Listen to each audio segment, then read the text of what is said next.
여러분 안녕하십니까? 오늘 또 참으로 좋은 날입니다. 하나님께서 여러분 마음속에 거룩함을 주시기 바랍니다.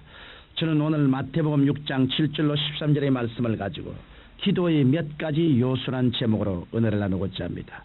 기도란 일종의 대화입니다. 그런데 기도는 인간을 향한 대화가 아니라 하나님께 대한 대화이기 때문에 힘이 듭니다. 이러므로 사람들 앞에서는 말을 유창하게 잘하는 사람도 갑자기 하나님 앞에서 기도해 보라고 하면 당황하며 기도를 잘못하는 경우를 우리는 가끔 보는 것입니다. 그런데 하나님께서는 우리 그리스도인들에게 쉬지 말고 기도하라고 말씀하셨습니다. 우리는 언제 어디서나 기도하는 마음으로 살아야 할 것이며 항상 기도할 수 있어야 합니다. 그렇다고 해서 우리는 하나님께 중언부언하며 제 멋대로 기도할 수는 없습니다. 우리가 전지전능 무소부지하신 하나님께 나아가 기도드릴 때는 기도의 요소를 알아야 하나님께서 원하시는 기도를 드릴 수 있는 것입니다. 기도는 그리스도인들에게 있어서 특권이요 천국의 보고를 여는 열쇠요 마귀를 무찌를 수 있는 강력한 무기입니다. 하나님께서는 우리의 기도를 통하여 역사하시는 것입니다. 이러므로 저는 오늘 기도할 때마다 꼭 들어야 할 몇 가지 요소에 대해 말씀드리므로 여러분 모두가 위대한 기도의 사람이 될 수 있도록 도와드리고자 합니다. 첫째로 우리는 기도할 때 하나님을 찬양해야 합니다. 성경 시편 22편 3절에는 이스라엘의 찬송 중에 거하시는 주여 주는 거룩하신 이라고 말씀하고 있습니다. 하나님께서는 찬양을 향기로 삼으시고 그 찬송 중에 거하시는 분이십니다. 이 때문에 우리가 하나님의 임재를 체험하기 위해서는 하나님께 찬양해야 하는 것입니다. 우리가 하나님을 찬양할 때는 먼저 만유의 창조주 되신 하나님을 찬양해야 합니다. 하나님께서는 우주 만물을 창조하셨습니다. 은구슬 금구슬을 뿌려놓은 것 같은 밤하늘의 별들, 푸른 산과 계곡, 넓은 들과 망망대해, 아름다운 꽃과 풍성한 곡식 및 과일, 이 모든 것은 하나님의 위대한 솜씨입니다. 이러므로 피조물인 우리는 먼저 창조주 되신 하나님의 은혜를 감사하며 찬양해야 하는 것입니다. 나아가서 우리는 우리를 구원해 주신 하나님의 그 사랑을 찬양해야 합니다. 죄를 짓고 멸망할 수밖에 없는 우리를 구원하시기 위해 독생자 예수 그리스도를 이 땅에 보내시고 십자가에서 죽게 하신 하나님의 사랑을 깊이 찬양해야 하는 것입니다. 또한 우리는 항상 우리를 돌보아 주시는 아버지 하나님의 그 자애로우심을 찬양해야 합니다. 창조주요 구속주이신 하나님께서는 바로 우리들의 좋으신 아버지가 되십니다. 이러므로 우리는 우리의 아버지 하나님의 그 모든 자애로우심에 감사하며 찬양해야 하는 것입니다. 이와 같이 우리가 하나님의 그 위대한 창조와 그 사랑의 구속과 아버지 되신 하나님의 자애로우심을 찬양할 때 하나님께서는 우리 가운데 임재하셔서 우리의 기도를 들으시고 마음의 소원을 이루어 주시는 것입니다. 둘째로 우리는 기도할 때 회개의 기도를 해야 합니다. 예수님의 비유에 보면 세리와 바리새인의 기도가 있습니다. 세리와 바리새인이 기도를 하는데 세리는 감히 하나님께 고개를 들지 못하고 가슴을 치며 하나님이여 불쌍히 여기소서 나는 죄인이로소이다라고 기도했습니다. 그런데 바리새인은 하나님이여 나는 다른 사람들 곧 호색 불의 간음을 하는 자들과 같지 아니하고 이 세리와도 같지 아니함을 감사나이다. 나는 일에 2번씩 금식하고 또 소득의 11조를 드리나이다라고 기도했던 것입니다. 예수님께서는 이 비유 끝에 세리는 바리새인보다 이롭다 하심을 받고 성전을 내려갔느니라고 말씀하셨습니다. 이와 같이 하나님께서는 회개하는 사람을 원하십니다. 이 세상에 사는 사람은 누구나 나는 회개할 것이 없다라고 말할 수 없습니다.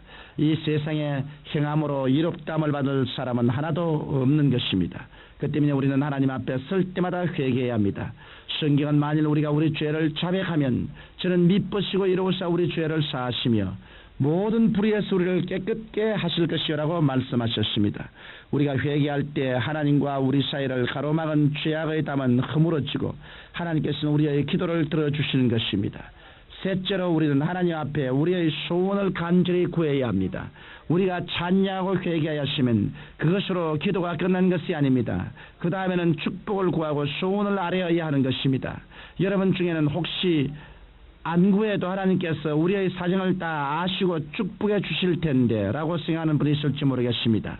그러나 마태복음 7장 8절에 보면 구하는 이마다 얻을 것이요 찾는 이가 찾을 것이요 두드리는 이에게 열릴 것이라고 말씀하셨습니다. 주님께서는 구하는 자에게 좋은 것을 주시지 구하지도 아니하고 찾지도 아니하고 두드리지도 아니하는 자에게 좋은 것을 주시지 않습니다. 많은 사람들이 성령으로 충만한 받기를 원합니다.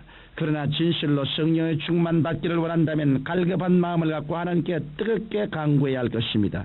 하나님께 기도할 때는 열렬한 마음으로 간구해야지 그저 스쳐가는 바람처럼 하나님 주시고 싶으면 주시고 그렇지 않으면 안 주시도 좋습니다라고 산다면 결코 하나님의 응답을 받을 수 없습니다. 오늘날 그리스도인들이 하나님께 응답을 받지 못하는 이유 중 하나는 하나님께 목숨을 건 간절한 기도를 하지 않기 때문인 것입니다.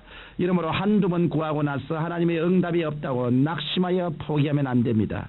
여러분이 불태신의 인내를 갖고 뜨거운 정열로 기도할 때 하나님께서는 여러분의 소원을 좋은 것으로 만족하게 해주시는 것입니다. 넷째로 우리는 기도할 때 하나님께 감사를 드려야 합니다.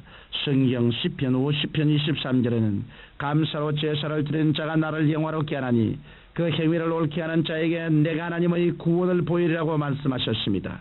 하나님의 구원과 감사는 서로 연결되어 있습니다. 우리가 감사의 사닥다리를 하늘로 향해 올려보내면 하나님께서는 그 사닥다리를 통해 기도 응답을 해주시고 구원의恩총을 베풀어 주시는 것입니다. 이러므로 우리는 기도드릴 때 하나님께 응답해 주심을 믿고 감사를 드려야 합니다. 예수님께서는 무릇 있는 자는 받아 넉넉하게 되고 무릇 없는 자는 그 있는 것도 빼앗기라고 말씀하셨습니다. 이러므로 우리는 아주 작은 일에도 하나님께 감사해야 합니다. 우리가 작은 일에 감사하면 하나님께서 이것을 가지시고 30배, 60배, 100배로 더 축복해 주시는 것입니다. 또한 우리는 역경에서 절망을 느낄수록 감사할 줄 알아야 합니다. 우리가 아주 어려운 고비에 처하거나 절망의 벽에 처했을 때 우리가 할 수 있는 최선의 것은 감사입니다.